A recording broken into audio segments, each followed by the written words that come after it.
Welcome back to the Orchid Hut. Today's video, a simple Dendrobium repot. But how do you know when is the perfect time?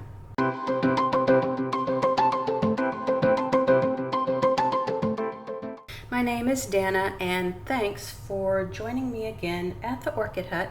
Today we are doing a repot. It should go very smoothly and it should go rather quickly. Let me kind of tell you how my day has been going first, because this video for the repot is probably going to be rather short. We have been having in Southeast Texas a series of rainy days, and you know, every day they forecast 70, 80, 90% chance of rain.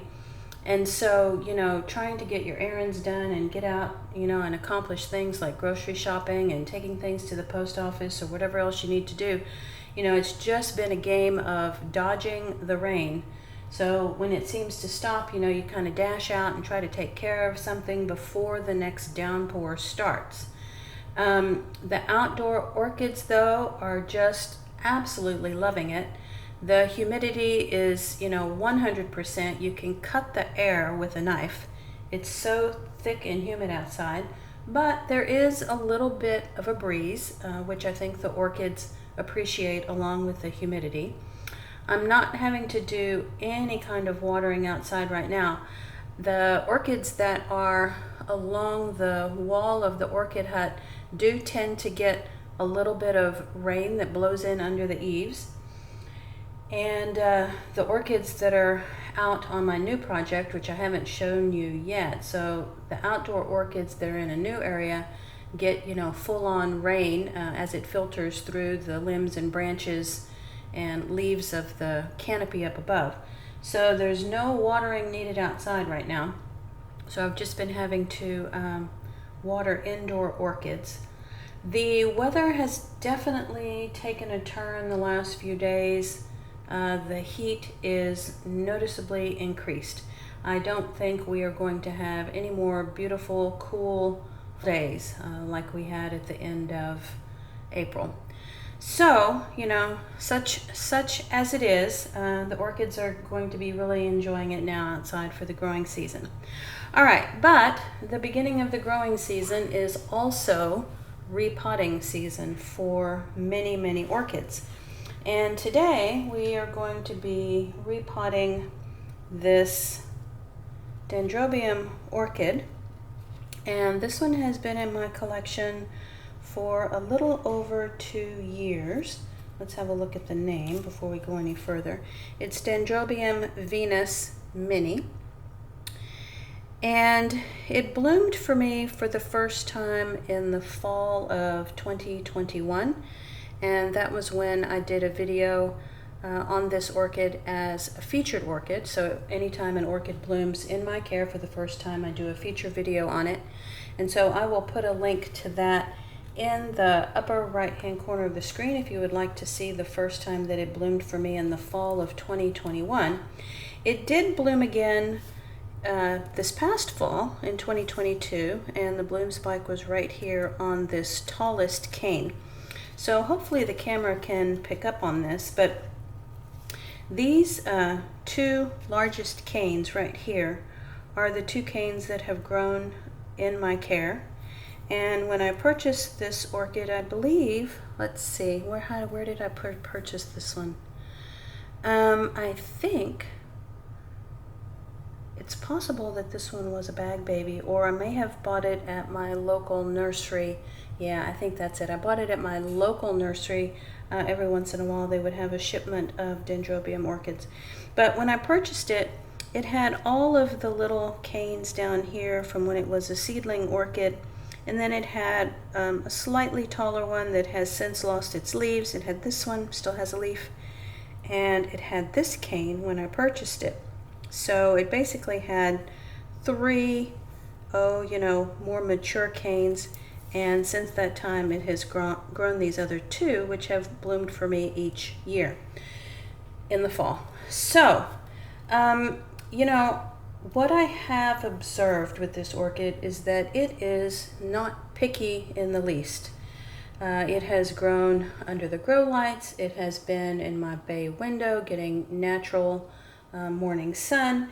It has grown outside, and it does well regardless. Last summer I grew this one outside, and it produced this nice strong cane, and then of course it came in for the winter. I would also say that this orchid is not the least bit picky about the media. You can tell it has a really robust root system in this tiny little pot. But the way that we know that it is, time to go up a size is, you can see that the roots are really filling up this smaller pot, and you can tell that the new growth is on the way. And I'll show you a bit more as soon as I get it out of the pot, because you may not be able to see right down here. But on this last oldest cane, there is a new growth coming up right there at the very bottom. And I'll point it out again once I get it out of the pot. All right, so I'm going to take a short little break, and I will be right back, and we'll be ready to repot.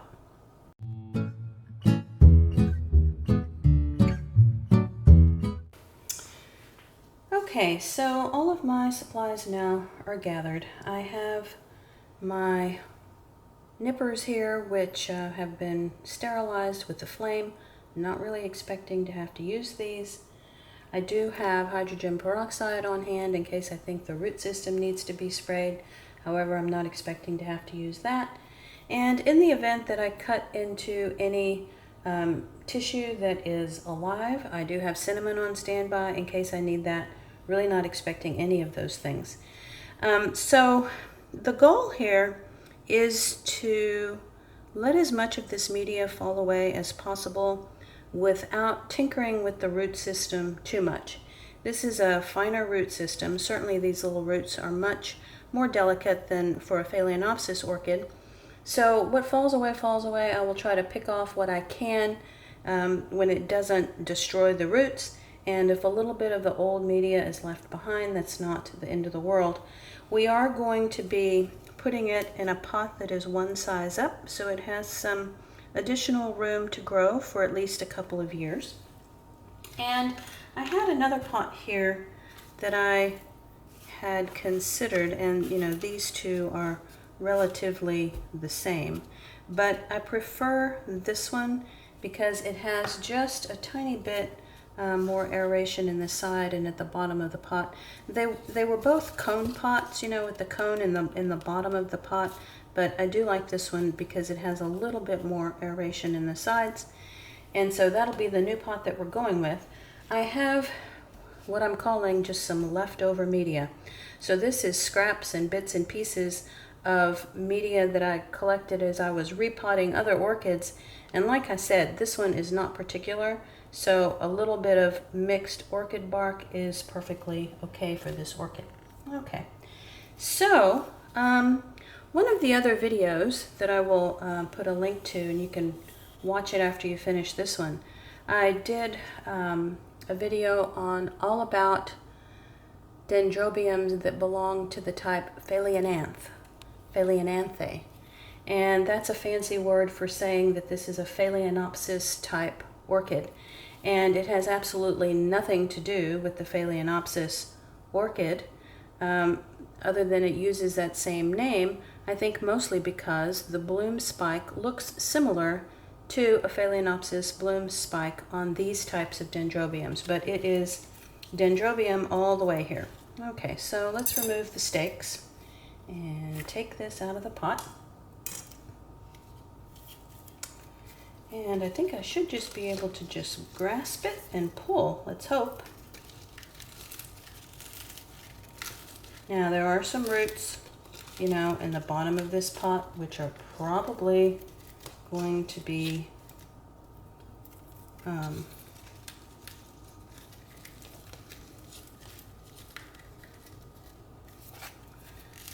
not salvageable. I have to give this a bit of a squeeze. It is appearing to be a little bit more stubborn than what I anticipated.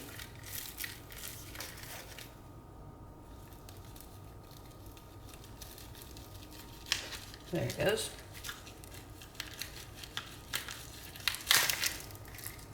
and a nice little bark mess. Okay, so let's have a look. This is how you know when is the perfect time to repot this type of orchid. Okay, so new growth right here, and lo and behold, there's another new cane emerging right there. Hopefully the camera can pick up on that. So 2 new growths, that would be spectacular.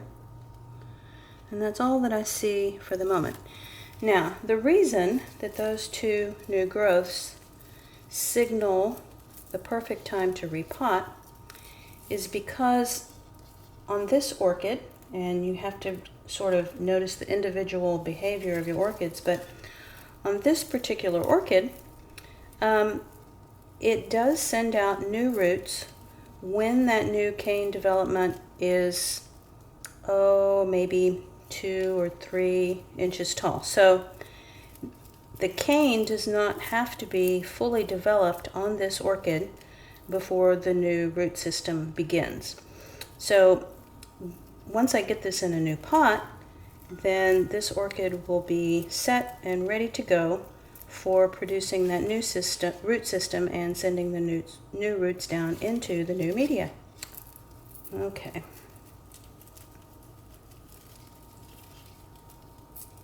So, again, trying to get out as much of this old media as possible.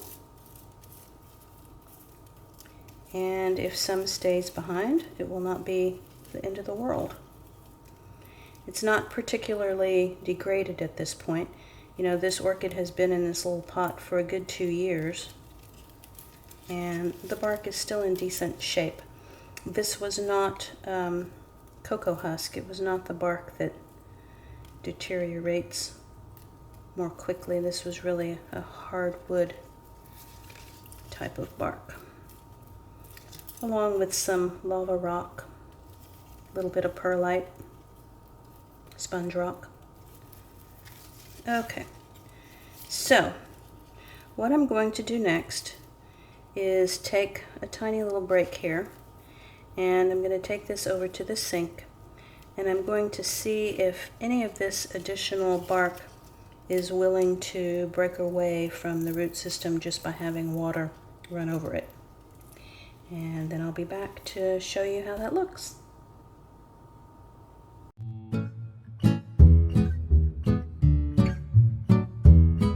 Okay, so back from the sink. There's a absolute gigantic bark mess in the sink now. There was some really fine bark in this previous potting, and so these fine roots have an absolute death grip on some of that finer bark, and I'm just really not going to fight with it much more to get it all out. Not a big deal. This is not exactly like a perfect repot example, because ideally you would like for that dry bark to fall away as soon as you pull it out of the old pot, but because this root system is so dense and the bark was so fine, it will be next to impossible to work every last little piece out. So it's going to be okay. Pardon my sniffle. I have had a little tiny bit of a cold. Kind of seems to be going around here at the beginning of summer. Okay, so that's going to be good enough. All right, now let me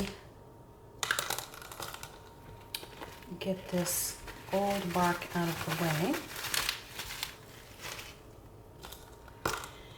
And I don't necessarily want all of this sphagnum in the bottom of the pot, so I'm going to take that away for now.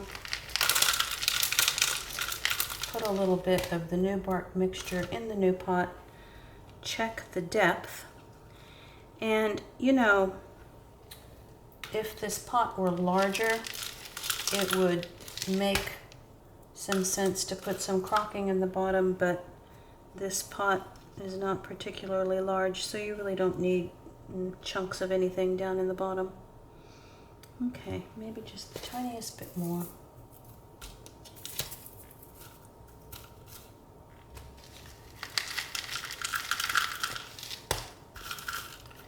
Okay, let's see how that goes. All right, that's looking pretty good for depth. I definitely do not want to cover up these new little growths, but some of these roots around the top could stand to have a bit more bark.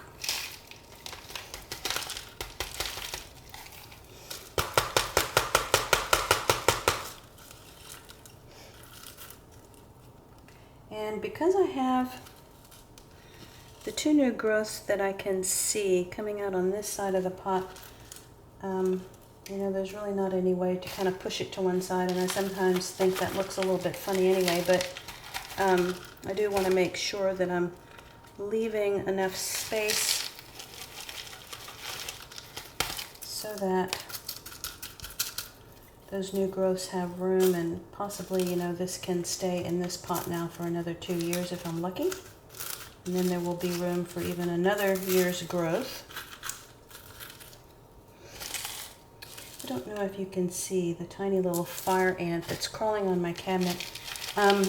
With the rain, before it started raining even, in fact, the fire ants, I don't know, it was like they knew they all needed to move to higher ground.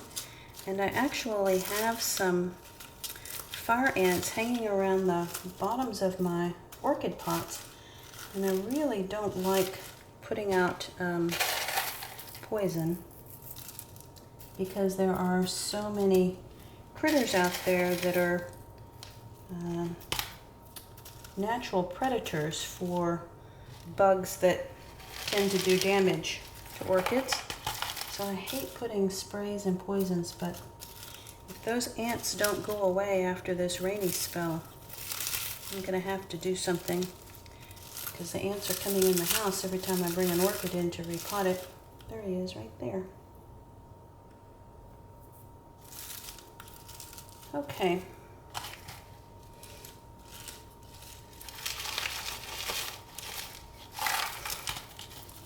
And pressing down a little bit just to stabilize this in the pot, but being very mindful of where those new growths are.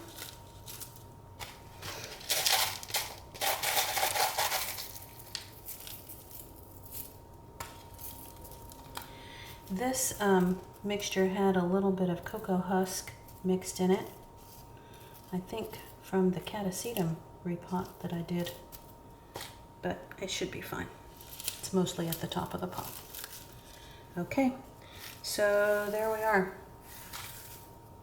The new home for the Dendrobium Venus. And a nice little decorative pot to go with it. Okay, so I hope you enjoyed that repot. If you did, please give the video a thumbs up.